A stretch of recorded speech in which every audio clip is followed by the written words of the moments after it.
Sawa emu eyakawungezi konna kuno olwaliro kitundu kyaffe kyakubiri ekyamawulire gaffe ag'omunnyo live era nkwaniriza. Omusumba Alozias Bujjingo agamba nti embeera eno ey'okusoomoozebwa gye tuyiseemu ye musomesa asinga era omugezi aliko kyafunyeemu bw'atyo agenda kutumbira mubire okukira ku balala. Agamba nti abantu abakyasinze okugaba emirimu si beebo abalina empapula n'olwekyo singa twekuŋŋaanya embeera eno tuli baakugimegga. Ayogedde ebigambo ebyo ng'ali ku ttaka ettukuvu erya Canaan Land mu kusaba kwa malya g'ekyemisana.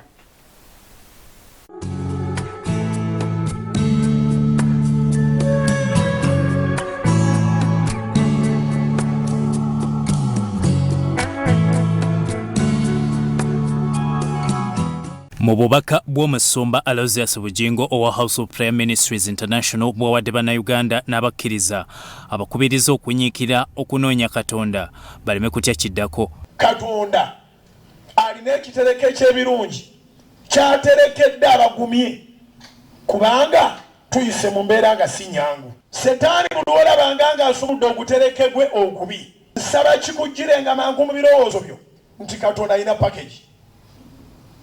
Tokaabanga nnyo kubanga oluvannyuma lw'ekitereke kya Setaani era nga kimaze okubeera rejected, Katonda agenda kusumula ekitereke kye mu linnya lya Yesu. Omusumba Bujjingo asinzidde ku ttaka ettukuvu erya Kanani mu kusaba kwa malya g'ekyemisana n'ategeeza nti bannayuganda bangi olw'obutanyiikira mu Katonda beeraliikirira nti omuggalo gwandikomawo ate nga eyo si y'enkola ya Katonda. Twebaza Mukama nti byonna bigenda bigenda biggulwa naye olaba nti essaala ze zikoze nga master key. Eventually tugenda kubeera bulungi okusinga bwe twali. Era bw'oba osaba essaala tosaba ssaala ng'egamba nti Mukama tuddemu tubeere nga bwe twali. Essaala yo gyongeremu okukkiriza bino byonna bigwewo tubeere bulungi okusinga bwe twali.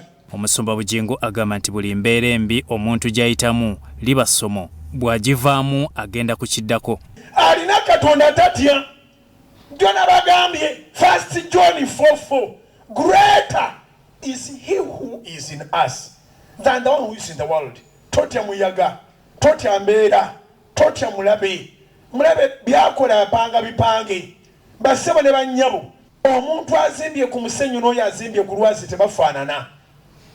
Gwe yongera okunyweza ennyumba y'okulwazi ye Yesu. Oluvannyuma lw'ekyo ky'oyitamu weetegekere bujulizi. Agamba nti bannayuganda balina obuteesabira bigambo bibi bejjemu okutya bakkirize Katonda mu myezi egisigaddeyo embeera yaabwe yakuba ya njawulo. Mwewalire ddala omwoyo ogw'okutya eggwanga lino lyonna kubanga okutya tekukuwa mulimu, okutya tekukuwa bufumbo, okutya tekukuwa kuzimba, okutya tekukuwa kuzaala, okutya tekulimu kalungi. Abamu ekisinga okubeeraliikiriza era mulakinga integrity. Bw'oba mu kampuni ng'ebintu ebikola bulungi, bwe bagamba nti boosi akuyise obeera okankana ki? Omusumba Bujjingo ategeezezza nti embeera ebaddewo libadde essomo era omugezi afunyemu ekyokuyiga n'okusinga ebitabo n'empapula. Basebo ne bannyabo tebakulimba nga tosobola kubeera bulungi lwakubanga tewasoma. Okubeera obulungi tekusalwawo kusoma, kusalwawo Katonda kubanga abaddu tebabaweerera.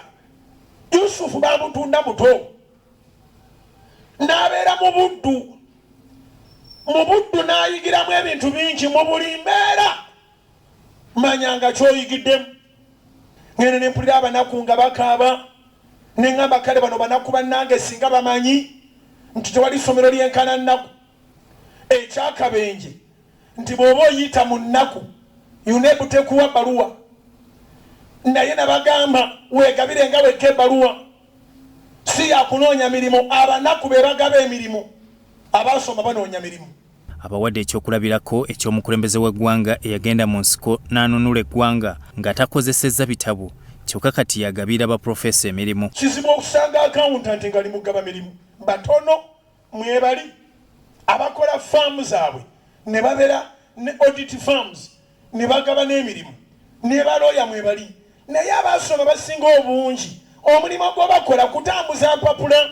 Abatasoma bakimanyi teri buddukiro bulala okujjako okukola n'amagezi go n'amaanyi go gonna osobola okusurvivinga. Singa Museveni yagenda afuuke Profesa w'e Makerere tetwandinunudwa. Mpulirayo abamubuuza ebitabo. Yalina kkomaawo agende atandike ku kaweefube ku nteekateeka Katonda ze yalina ez'okununula Uganda. Bw'avaayo aweeba Profesa emirimu. Mbuulirayo Profesa Museveni gw'atawanga mulimu. Kiruma nnyo obutassaamu kitiibwa abantu abakoze ebintu by'otasobola kuggyawo n'obajerega kubanga olina ekipapula kye basobola okwokera mu nnyumba n'okutufuga obufuzi ne bwe yandifuza ebisanja 2 eyabadiguli tuba tulina ogimuwa ebirala 2 masters kati oba asoma ki kuba agenda tukalakateyo ebirala ebyo nkikomezaawo. Bibadde mu kusaba kwa Maria g'ekyemisana ku Kananiland ng'ekisiibo eky'ennaku 30 kisigaddeko ennaku 8. Byetumwebaza Godfrey, Soroti TV.